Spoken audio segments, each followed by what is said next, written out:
इसके लिए उनका परिचय आपसे कराता हूँ। सबसे पहले श्री वशिष्ठ प्रसाद सिन्हा साहब हमारे साथ हैं। ये राष्ट्रीय अंतर्राष्ट्रीय स्तर पर मंचों को देख चुके हैं, सजा चुके हैं, निर्देशन दे चुके हैं और हमारी खुशकिस्मती है कि वो आज हमारे साथ हैं। नेशनल स्कूल ऑफ ड्रामा की छात्रा मिस शैल्बिया हमारे साथ हैं। मेरे ख्याल से इनको भी किसी तारुफ का मोहताज नहीं है। आपका बहुत बहुत स्वागत। और श्री प्रवीर जी भी हमारे साथ हैं। फिल्म इंस्टीट्यूट ऑफ पुणे से जुड़े रहे हैं, रायपुर से, फिल्म इंस्टीट्यूट ऑफ रायपुर से जुड़े रहे हैं। आप सब हमारे साथ हैं। आपका बहुत बहुत शुक्रिया, स्वागत। थोड़ी ही देर में हम नाटकों की प्रस्तुति शुरू करते हैं।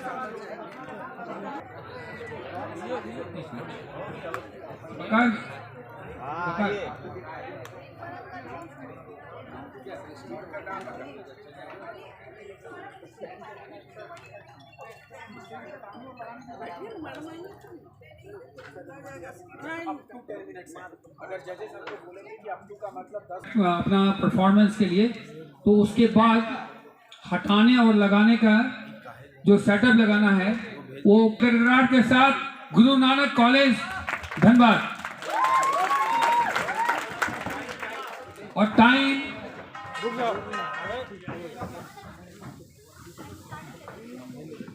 आपका समय शुरू होता है अब।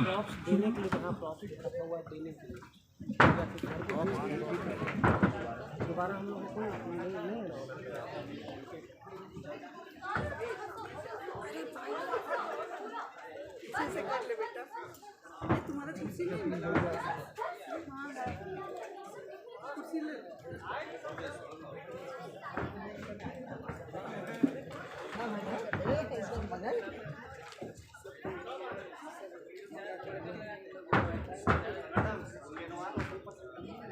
एक बात बोलिए, बुला दिया बुलाएगा कैसे? नहीं रे, आ गया तो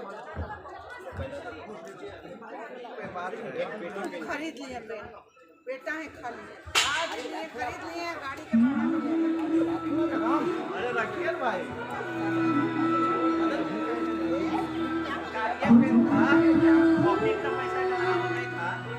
कोई बात नहीं, जानते हैं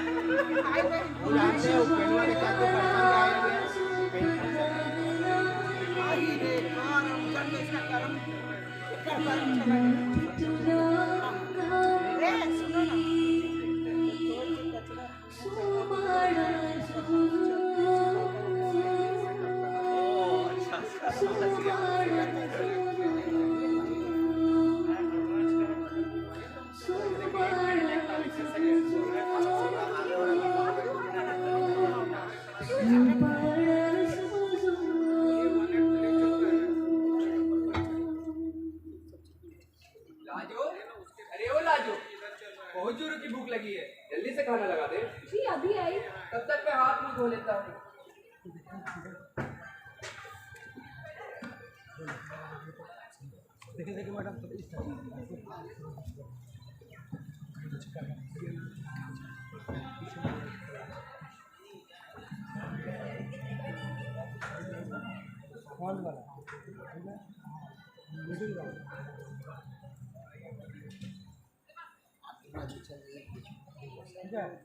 अरे क्या हुआ? बोलती क्यों नहीं? क्या सोच रही है? मैं तुझसे कुछ पूछ रहा हूँ, क्या सोच रही है? कुछ नहीं। कुछ खाती क्यों नहीं? भूख नहीं। कुछ तो खा ले। मेरा मन नहीं करता। एक आध रोटी? आज नहीं। तो कब खाएगी? मैं मर जाऊंगा तब? ऐसा ना बोल। बासा कहाँ है? वो सो गई। क्या हुआ है तुझे? कुछ नहीं। मालिक ने मजदूरी पर आने से मना कर दिया क्या? नहीं। तो तुझे पैसे देने से कर दिया? ना। तो फिर तुझे गालियाँ दी होगी? नहीं।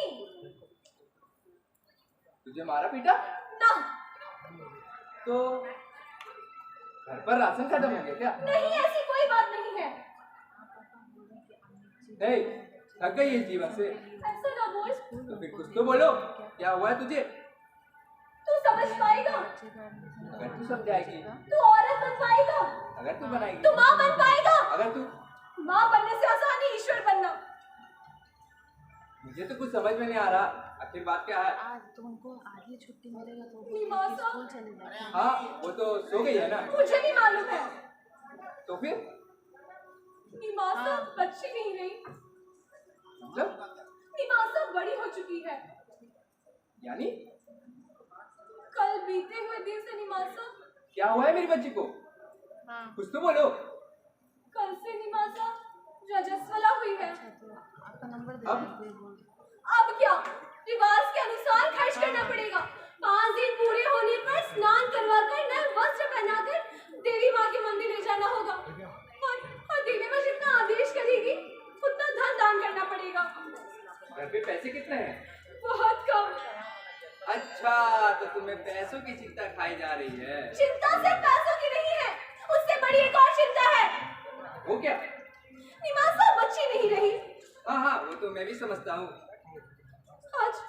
आज मालिक ने मुझे हवेली पर बुलाया था अच्छा, और कहा अगर कर से जल्दी छुटकारा पाना चाहती हो तो क्या? तो कल से अपनी बेटी को भी काम पर लेकर आना। और क्या? अरे अब वो बच्ची नहीं रही और कांच की पुतली भी नहीं जिसे हम घर पे सजा के रखें। निमासा काम करने में कोई तकलीफ नहीं होगी। अरे तू पागल हो गया है क्या? तू समझ नहीं पाएगा क्योंकि तू एक मर्द है। अरे तू जरूरत से ज्यादा प्यार जता रही है। लड़की तो पराया धन होती है, जितना ज्यादा गली से लगा कर रखेगी उतना ज्यादा दुख होगा। और हमें कहाँ ज्यादा उसे पढ़ाना लिखाना, जितना पढ़ा है उतना बस है, और उसे काम करने में कोई तकलीफ नहीं होती। तो जाने देना काम है। इसीलिए मैंने तुझसे पहले ही पूछा था, क्या तू औरत बन सकता है? अगर तू माँ बन सकता है तभी मैं तुझसे बात करूंगी। 100 बात की एक बात मैं नहीं जाने दूंगी अपनी बच्ची को। ठीक है, मत जाने देना बस। क्यों नहीं जाने दूंगी वो नहीं पूछोगे? बता। मुझे याद है अभी वो दिन जब मैं निमासा चिपकी थी। उस वक्त मेरी माँ मालिक के पापा के पास 250 रुपए के कर्ज में डूबी हुई थी। तो पूरे दिन जाने की तरह काम करती थी वो, लेकिन कर्ज खत्म होने का नाम ही नहीं लेता। एक दिन मालिक के बापू ने माँ को हवेली पर बुलाया और कहा अगर कर्ज से जल्दी छुटकारा पाना चाहती हो तो कल से अपनी बेटी को भी काम पर लेकर आना। फिर मालिक के बापू ने मुझे घोड़े का सबक निकाल दिया। फिर क्या हुआ? एक दिन मालिक के बापू अस्तबल में आकर बोले, आज तक तूने घोड़े की बहुत सेवा की है, आज सवारी करके दे।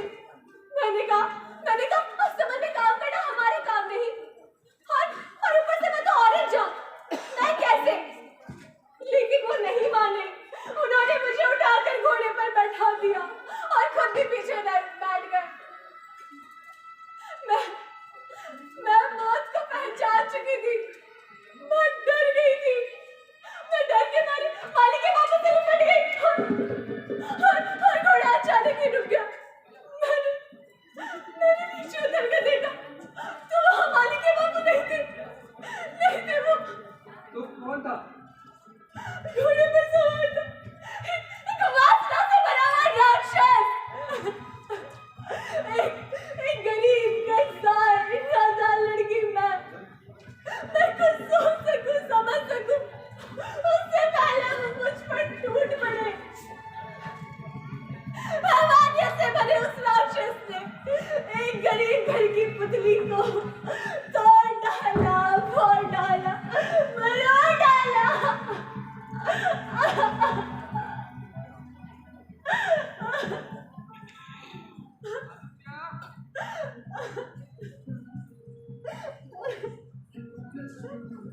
रात आधी हो चुकी है, लो चल कुछ खा ले और आराम कर ले।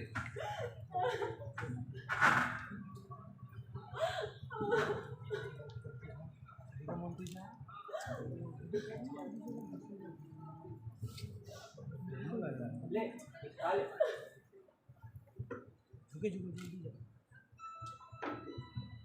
अच्छा लाजो, तुमने निवाजा और कल की शुद्धिकरण के बारे में सब समझा दिया है? क्या बताऊं और कैसे बताऊं उसे कि कल कोई उत्सव नहीं है, शुद्धिकरण के नाम पर तमाशा है तमाशा। एक औरत की एक सामान्य सी क्रिया को शुद्ध और अशुद्ध के दायरे में बांध दिया है इस समाज ने। तो रसोई में नहीं जा सकती, तो बड़े को हाथ नहीं लगा सकती, हाय हाय बड़ी रहो किसी कोने में। क्यों क्योंकि तो रजस्वला हुई है। चल कल की तैयारी कर लेते हैं।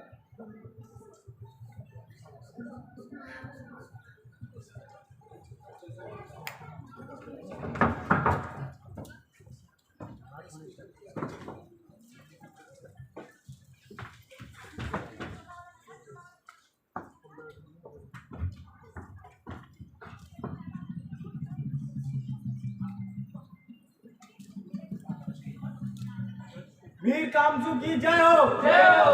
वीर कामसू अमर रहो, अमर रहो। जुग जुग जिया वीर कामसू, वीर कामसू अमर रहो। वीर कामसू मुर्दाबाद, वीर कामसू मुर्दाबाद। वीर कामसू तू पापी है। यह सभी लोग डर के मारे तेरी प्रशंसा कर रहे हैं। भगवान तुझे कभी माफ नहीं करेगा वीर कामसू। छोड़ो मुझे, छोड़ो।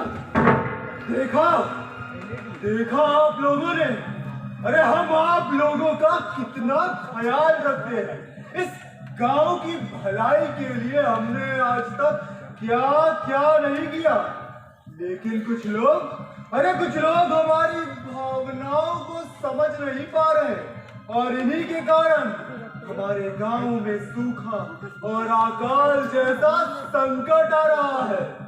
और इसी बात को ध्यान में रखते हुए विद्वान पंडितों की आज्ञा को मानते हुए हमने निर्णय लिया है कि हम इस बार फिर से इस गांव में देवी माँ की पूजा करेंगे, उन्हें प्रसन्न करेंगे, ताकि आप सभी लोग सुख और शांति से जी सको।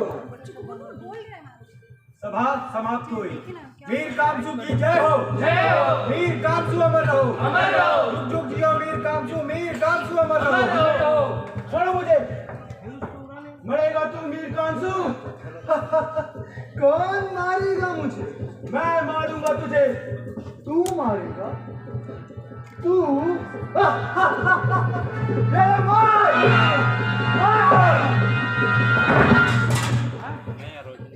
मुझसे बगावत करने का मतलब है मौत। जब तक मेरा खौफ इस गांव में है, तब तक मेरी हुकूमत इस गांव में।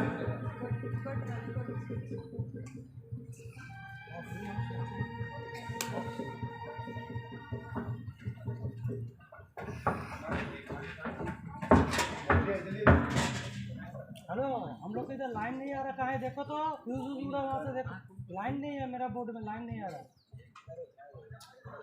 बाजा बज रहा है, इधर फेस में लाइन नहीं आ रहा हमारा। जल्दी जल्दी देखो, नाटक हो रहा है, जल्दी देखो, फ्यूज उड़ा के देखो। सो गई थी क्या? नहीं। खाना खाया? नहीं। क्यों? भूख नहीं है। वही तो जानना चाहता हूँ, क्यों नहीं है भूख? रात काफी हो चुकी है, आप सो जाइए। लेकिन तू तो जाग रही। मुझे जब नींद आएगी मैं भी सो जाऊंगी। अरे सो जाना, मगर थोड़ा तो खा लो। मन नहीं करता। क्यों? आज फिर से तुम्हें तुम्हारी सूनी क्रोध की याद सताने लगी क्या? नहीं, ऐसा नहीं है। तो फिर क्या हुआ है तुझे? कुछ चाहिए? अभी है उससे ज्यादा नौकर, ज्यादा घोड़े, ज्यादा जमीन, ज्यादा पैसे। क्या चाहिए तुझे? सो जाइए अब। ये मेरे सवालों का जवाब नहीं था। मेरे पास तुम्हारे किसी भी सवाल का जवाब नहीं है। तो फिर इस तरह से जागने का क्या मतलब? मुझे आपकी चिंता सताने लगी है। मेरी चिंता? अरे क्या हुआ है मुझे? और कौन है मेरा दुश्मन? सुना नहीं तुमने? मीर कामशू की जय हो। मीर कामशू अमर रहो, अरे जुग जुग जियो मीर कामशू। मैं मीर कामशू, अरे इस नगर के लिए भगवान आज सारा नगर मेरी हाँ में हाँ और मेरी ना में ना का सुर मिलाता है। आज तक किसी राजा को इतना सुख, इतना ऐश्वर्य नहीं मिला जितने सुखों और ऐश्वर्य का उपभोग मैं कर रहा हूँ। और तुझे मेरी चिंता सता रही है। यही बात मेरी चिंता का कारण है। आप जिसे सुख समझकर भोग रहे हैं, वो केवल आपका भ्रम है, भ्रम। और इसी भ्रम में भाग होकर आप बस बंद करो तुम्हारी ये ज्ञान की बातें। और क्या मैं चुपचाप आपके गले से लिपट जाऊं, फिर आप अपनी कामों को शांत करेंगे, यही ना? यही बस यही तो आपका भ्रम है। जातीय संबंध का उद्देश्य संतान प्राप्ति तो हो सकता है, परंतु सिर्फ मनोरंजन कभी नहीं। हाँ, हम मानता हूँ जातीय संबंध का उद्देश्य संतान प्राप्ति तो हो सकता है, लेकिन केवल मनोरंजन नहीं। लेकिन क्या तू दे पाई? हाँ? अरे 10 साल बीत चुके हैं अपने ब्याह को, अरे क्या तू मुझे दे पाई एक संतान? मुझे संतान चाहिए, मेरी जागीर का जवान मर्द वारिस, मेरे नाम का सच्चा उत्तराधिकारी। शारीरिक सुख के पीछे मेरा जो दुरुख है, उसके पीछे संतान प्राप्ति की प्रबल इच्छा ही तो जवाब दो। हाँ, ऐसा तुम्हारी बस्ती में काम करती गरीब गरीबी औरतों और लड़कियों को कभी कभी हंसी खुशी से, तुम कभी कभी लाज रिश्वत, तुम कभी कभी लालच देकर, और कभी कभी तो जोर जबरदस्ती से तुम अपनी हवस का शिकार बनाते हो। इसीलिए कि मेरी गोते में चले रहो। अरे ये तो कुछ भी नहीं है, कुछ भी नहीं। मैं तो हर पल ये सोचकर मरती हूँ कि मैं ऐसे पुरुष की पत्नी हूँ जो जोर जबरदस्ती से देवी माँ का मुखौटा पहना है, एक गरीब मासूम कन्या पर धर्म की आड़ में दुष्कर्म करता है। पुरुष प्रधान समाज के रीति रिवाज और धर्म की आड़ में एक कली जैसी लड़की पर दुष्कर्म होता है। और मैं बाहर सोते मेरे शहर से अधिक जीव और रुदन को सूर्य की अंतिम किरण से लेकर सूर्य की पहली किरण तक सोती रहूं। लंपट समाज के हवशखोर हैवानों द्वारा पहनाई गई देवी माँ के मुखौटे के पीछे एक गरीब लड़की रोती रहे रात भर, चीखती रहे रात भर, चिल्लाती रहे रात भर। और दूसरे दिन तुम्हारा ये जड़ और नंगा समाज तुम्हारे हाथों में से नीच धार्मिक कार्य की प्रशंसा करता रहे। अरे तू क्या बोल रही है? उसका होश भी है तुझे? अरे बस एक बार मेरी भावनाओं को समझने का प्रयत्न तो करके देख। अरे देख मेरी हवेली, जहाँ जमीन, मिलकत, मान, मर्यादा, अरे तमाम के लिए मुझे एक वारिस चाहिए। अगर कल को मुझे कुछ हो गया तो इस नगर में जी रही मेरी भव्य जिंदगी का वारिस कौन रहेगा? सच कह रहे हैं। हाँ, सभी को अपना एक वारिस चाहिए। जुल्म सहन करने वाले को जुल्म सहन सके ऐसा, और जुल्म करने वाले को जुल्म कर सके ऐसा। हाँ, मुझे ऐसा ही वारिस चाहिए, जुल्म सहन करने वालों पर क्रूरता से जुल्म कर सके ऐसा वारिस तेरी ही कोख से पैदा हुआ। इस जुल्मी इंसान का जुल्मी वारिस और तू जिसे धार्मिक कार्य नहीं मानती बल्कि मेरी चरित्रहीनता समझती है। अरे वो तो इस नगर के विद्वान पंडितों की आज्ञा है मुझे कि अगर 7 अलग अलग देवी माँ मेरे घर रात्रि मुकाम करेगी तो मुझे पुत्र की प्राप्ति होगी और इस तरह से प्राप्त पुत्र ईश्वर वरदान कहलाएगा। कितने कामाज, कितने जड़, कितने निष्ठुर होने के साथ साथ कितने बड़े मूर्ख भी हैं आप।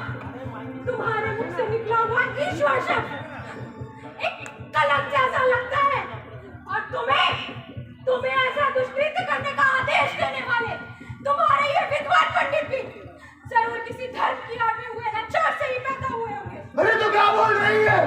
उसका होश भी है तुझे? होश? होश? वो तो मैं कब की गवा बैठी हूँ। लेकिन मैं क्या आपसे पूछ सकती हूँ कि इस नगर में तो सिर्फ 6 ही देवियाँ हैं, सिर्फ 6। तुम सिर्फ 6 ही घर की शोभा को लूट सके हो। तुम्हारा धर्म तुम्हारे यहाँ 7वीं देवी माँ कहाँ से लाएगा? अगर जरूरत पड़ेगी तो एक और कन्या को देवी माँ बनाई जाएगी। अरे उसके संन्यासगमन का धूमधाम से उत्सव मनाया जाएगा। भूखे को भोजन मिलेगा, हर नंगा का कपड़ा। और लड़की के माँ बाप को रिवाज के मुताबिक उन्हें भी मिलेगा। अरे 20,000 रुपए और जमीन का एक टुकड़ा। जमीन के एक छोटे टुकड़े और 20,000 रुपए में आप किसी के दिल की धड़कन लूट लेंगे। आपके शहर का सूर्य की अंतिम किरण से लेकर सूर्य की पहली किरण तक आपकी हवस के उलझन में चलती रहेगी एक बाजू। सुबह तक बेतमा होकर लूटी गई आपके आनंद के एक एक पल में अनेकों बार बढ़ती रहेगी समाज की शोषित धर्मात्माओं के देश की एक धर्मग्रस्त अवला। इस तरह मेरी गोद से पैदा हुआ बच्चा मुझे कभी नहीं चाहिए।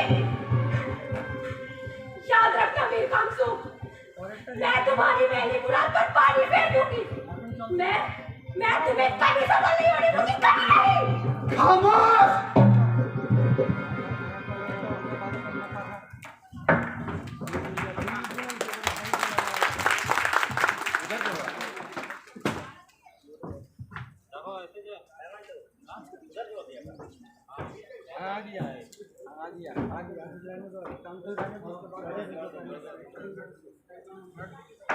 अरे मंत्री, कुछ मनोरंजन का इंतजाम तो करो। अभी करता हूँ मालिक। चुप कर। अंदर भेजो। हम लोग जैसा तो ऐसा कर रहे हैं, इस पर फ्यूज उड़ जा रहा बार-बार। अकेली का रुक जा। कुछ मनोरंजन का इंतजाम तो करो। अभी करता हूँ मालिक।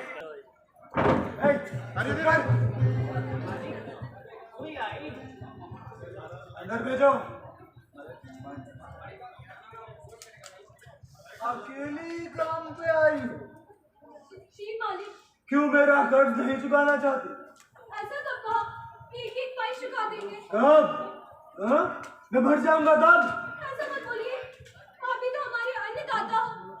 आप नहीं होंगे हमारा क्या होगा? तो फिर अकेले क्यों आई? कहा था ना मैंने अपनी लड़की निमासा को लाने की। उसे काम पर क्यों नहीं लाई? वो तो अभी बच्ची है मालिक, उसकी तो अभी खेलने कूदने की उम्र है। बच्ची है क्या? घर का सब काम करती है? जी मालिक। पानी भरने जाती है? जी मालिक। मटकी लेकर जाती है या मटका? मालिक मटका। सुन, अब वो बच्ची नहीं रही। कल से उसे भी काम करने आना। और देख, घोड़े के स्तबल में ज्यादा काम नहीं होगा। मुझे मालूम है। क्या मालूम? यही कि घोड़े के स्तबल में ज्यादा काम नहीं होता। तूने कब देखा स्तबल? बहुत साल पहले की बात है मालिक, जब आपके पिताजी ने मुझे भी घोड़े के स्तबल में काम किया था? क्या मालूम? जैसा मैंने कहा वैसा ही होगा। मेरा हुक्म यानी मेरा हुक्म। निवासा काम पे नहीं आएगी। नहीं आएगी। लगता है तू ऐसे नहीं मानेगी। नगर के चौक में सभी नगरवासियों को बुलाना ही पड़ेगा। हाँ? क्या करेंगे आप? यही कहेंगे ना कि ये दो टके की औरत आपके कर्जदार होने के बावजूद आपका कहा नहीं मानती। ज्यादा से ज्यादा हम तीनों को गांव से बाहर निकाल देंगे, हद पार कर देंगे, यही ना? बस यही। अरे यही तो तू धोखा खा गई। मैं इसलिए नहीं बुलाऊंगा उस दिन सब। अरे उस दिन एक तरफ उच्च आसनों पर बैठी होगी नगर की सुखी प्रजा, और एक तरफ मेरे टुकड़ों पर पलने वाली भूखी प्रजा, और बीच में बैठे होंगे नगर के विद्वान पंडित। और फिर मैं ऐलान करूंगा, सुनो नगरवासियों, ध्यान से सुनो, और जब तक मेरी बात पूरी ना हो जाए तब तक कोई भी आवाज नहीं करेगा। आप सभी जानते हैं हमारे गांव में बारिश की एक बूंद पानी नहीं बरसता। उसका कारण है मैं और आप। अरे हम सब ईश्वर को भूल चुके हैं। यदि आप चाहते हैं इस गांव को फिर से सुखी देखना, तो हम सबको मिलकर एक धार्मिक कार्य करना होगा। बोलो मंजूर है? मंजूर मंजूर। मुझे मालूम है मेरा हुक्म यानी तो फिर ध्यान से सुनिए। हमारे गांव में नदुरप्पा की लड़की निमासा रहती है, होशियार और धार्मिक। अरे उसे ईश्वर को पाने की प्रबल इच्छा हो गई है। अरे मैं तो कहता हूँ फटे कपड़ों में लिपटी हुई रत्न है रत्न, और हमें उसकी कदर ही नहीं। यदि आप चाहते हैं इस गांव को फिर से सुखी देखना, तो हम सबको मिलकर निमासा को देवी माँ के रूप में स्वीकार करना होगा। मंजूर है? मंजूर। तो फिर धर्म के काम में देरी की, जाओ कर दो ऐलान। सुनो सुनो सुनो, नगर के वासियों सुनो। अगली माह की अष्टमी को अपने ही नगरी के पवित्र पुरुष नादुरप्पा की बेटी निमाशा ईश्वर की ओर से प्रजाजनों को मिली हुई एक पवित्र भेंट, जो कि देवी माँ का नया जीवन शुरू करने जा रही है। दिन दुखियों की वेदी, शहर के सबसे बड़े जागीरदार मीर कामशु के वहाँ देवी माँ का पहला रात्रि मुकाम होगा, और रात्रि मुकाम का शोभास है मालकिन साहिबा के कोख से बच्चा पैदा हो।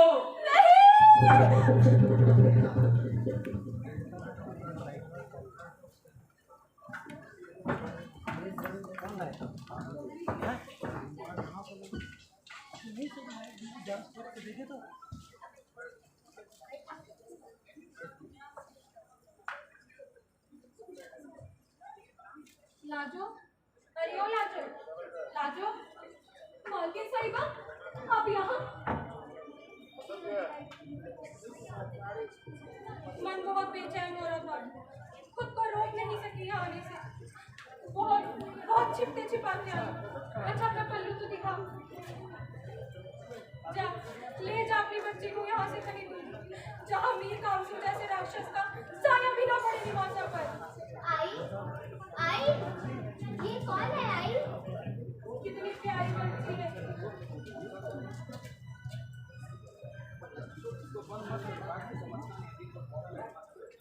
मैं तुझे बचाने के लिए कुछ भी करूंगी मेरी बच्ची। आज से तेरी एक नहीं, दो माएँ हैं।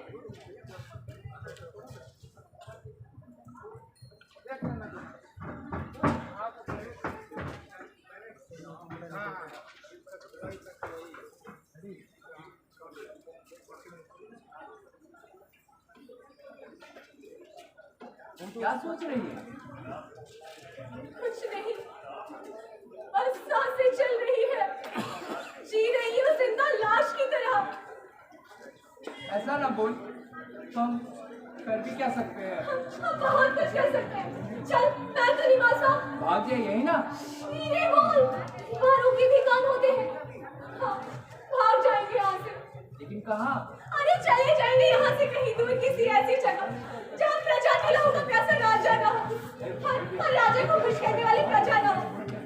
आज पता है मालकी साहिबा हमारे आई थी, देख निवासों को ये दिख गई है और कहा है आज से उसकी एक नहीं दो गाय है, दो आए हैं। अब क्या हो सकता है मेरी बच्ची को?